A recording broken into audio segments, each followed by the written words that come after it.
esas horas, corrieron horas, que ya era imposible, que esto, que lo otro. Algunos analistas de medios internacionales dijeron, bueno, pero le dieron el premio Nobel a Obama por menos. ¿Por qué no se lo van a dar a Santos, que es el que más lejos ha llegado? Y bueno, yo creo que ese es el mensaje del comité que otorga el premio Nobel. Algunos han dicho, pero es que no lo ha conseguido, pero es el que más lejos ha llegado. Y en los fundamentos del reglamento que deja Alfred Nobel está ese, la lucha por la paz. Porque la lucha por la paz es permanente. No se nos debe olvidar que la paz no es ausencia de conflictos. Siempre habrá conflictos en la sociedad. El asunto es cómo dirimimos los conflictos. Y en estos días, un medio colombiano entrevistó a la Premio Nobel de Paz, la guatemalteca Rigoberta Menchú, y nos recordó eso. La paz no es la firma de un acuerdo, la paz es un proceso. Entonces, ¿será suficiente con que lleguen a un arreglo los que están ahora reunidos a puerta cerrada después de que este proceso ha tenido participación de tantas gentes? ¿Es suficiente eso? No es suficiente ni siquiera con que el señor Uribe llegue a acuerdos con el gobierno y el gobierno logre convencer a las FARC de dar ajustes a ciertos puntos. Tiene que ser una voluntad decidida y permanente de este gobierno y del que viene y del que sigue y de la dirigencia privada y de los jerarcas religiosos para que los acuerdos se materialicen. En las enseñanzas que dejan los procesos de paz en otras partes del mundo, en especial el de Salvador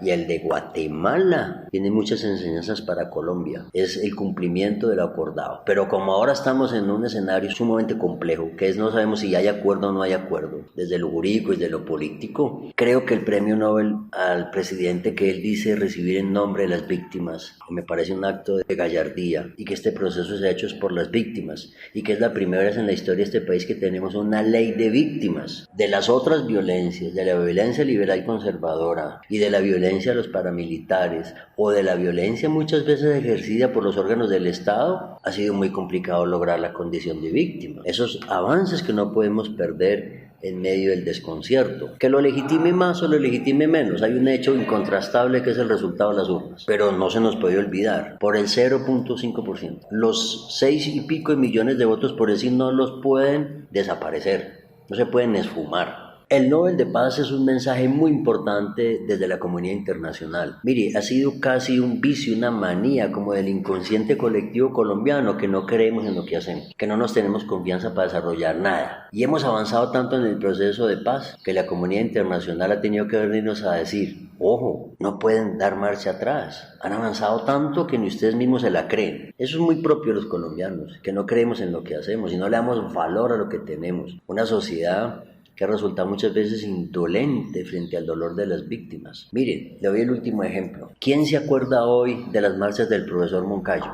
¿Y qué estaba pidiendo Moncayo? Un acuerdo humanitario. Y el acuerdo humanitario se le negó. Y con los argumentos con que se negó el acuerdo humanitario de esa época se intentaron los rescates de secuestrados y prisioneros de las FARC a sangre y fuego. Con esos mismos argumentos vamos a hacer los ajustes al acuerdo. Hay que andar con cuidado en eso. El Premio Nobel de Paz es un llamado de atención a la sociedad colombiana. Ustedes no se pueden seguir matando. Y qué bueno que nos lo hagan de afuera. Porque aquí en medio de la trifulca y pegados de un inciso y pegados de una coma y querer resolver todo con artilugios jurídicos. Este es un tema eminentemente político que necesita un desarrollo jurídico, por supuesto, para darle estabilidad y comprensión y concordia a los colombianos. Pero esto es un tema de voluntades. Que no vaya a ser que las élites de este país, que los poderosos de este país aprovechen esta coyuntura tan compleja para imponernos un nuevo frente nacional y decir, no, como no se pudo, entonces hagamos esto o hagamos lo otro. Aquí hay unos acuerdos firmados que tienen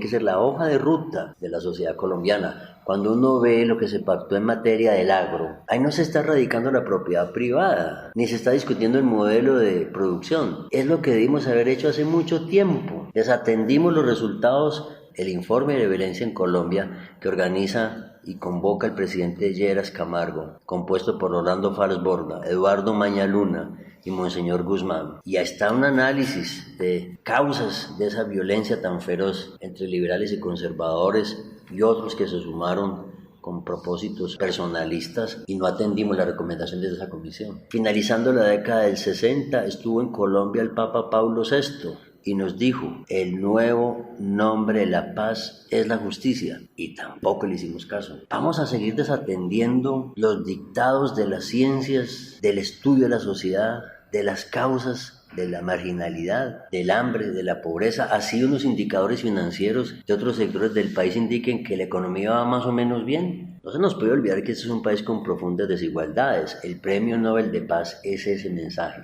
Ustedes tienen una ruta, tienen un camino, no pueden retroceder. El mensaje del Papa Francisco en su última visita a Cuba fue categórico, un llamado de atención a la clase dirigente de este país, y aquí lo desatendieron una vez más. Sería una irresponsabilidad, dijo el Papa, que los colombianos pierdan esta oportunidad. De manera que yo creo que el Premio Nobel de Paz es, hombre, a ver si despertamos de esta intriga, de esta insidia. Aquí lo primero que hay que pedirle a los dirigentes de este país es que actúen con humildad y que no nos escamoteen esta oportunidad de paz que tenemos tan cerca. Nunca habíamos avanzado tanto desde la fundación de la guerrilla de las FARC-EP hasta ahora. El Premio Nobel de Paz puede ser eso, un respaldo al pueblo colombiano, un respaldo a la voz de las víctimas. Ustedes no pueden desandar el camino. El Premio Nobel de Paz es el reconocimiento de que aquí había un esfuerzo serio. A mí me preocupa mucho que le hubieran quitado importancia al proceso. El comunicado de la fiscal de la Corte Penal Internacional no le pararon bolas. La presencia de Naciones Unidas, la presencia de países europeos, garantes o acompañantes, dice que el proceso es serio. Es decir, no puede haber tanta gente equivocada. Tantos organismos como la ONU, la Corte Interamericana de Derechos Humanos estuvo aquí en la firma del acuerdo. Ese tribunal que ha condenado al Estado colombiano tantas veces por omisión o por acción en violación de derechos humanos, fino porque ve que el proceso es serio. No todo el mundo puede estar equivocado, ni todo el mundo puede estar metiendo mentiras. Yo creo que el otorgamiento del Premio Nobel de Paz es todo eso al tiempo, un llamado de atención muy serio, con un gran tono moral. Ustedes no pueden perder esta oportunidad. Profe, ya para terminar y viendo como esa gran expectativa que tiene el país, ese dolor, más que esa expectativa, ese dolor de patria, porque no acordamos algo que es trascendental histórico, nos preguntamos cómo salvar el proceso.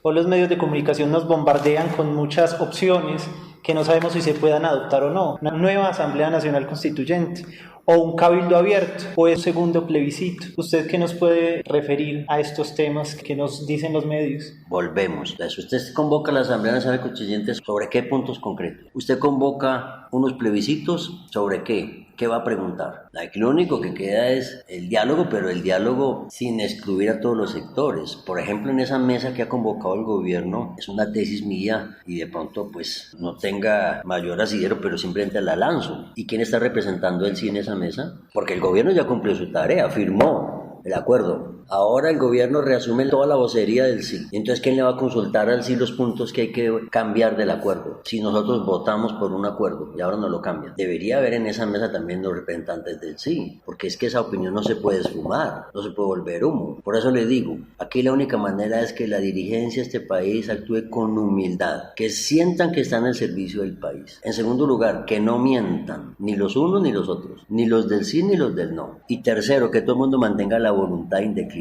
Y cuarto, lo único que nos salva es que la gente presione sanamente a esta dirigencia para que no se levante la mesa sin un acuerdo decente, viable, y que exigimos que no nos prolonguen el conflicto, que nos negamos a heredar sus odios y que las mujeres de este país digan de una vez más que no van a seguir pariendo hijos para la guerra. Es la única manera. Ahora, las salidas jurídicas se encontrarán. Recuerde usted cuando se sientan las partes. La guerrilla siempre quiso Asamblea Constituyente. Santos, cuando hizo su segunda campaña para la segunda vuelta, no lo tenía claro, pero dijo consultemos. Y finalmente fue el plebiscito. Pero aquí lo importante es no perder lo avanzado. Ahora, hay puntos complejos, muy complejos, pero la voluntad de arreglo se tiene que mantener. La en medio vendrá. Que unos les resulten a unos más simpáticos que otros, más atractivos que otros desde lo político, por supuesto. A mí la Asamblea Nacional Constituyente siempre me ha parecido la mejor vía, porque es la consulta directa al pueblo. Es el constituyente el primero el que se mueve. No creo que en este momento, como dice el refrán popular, el palo esté para cucharas,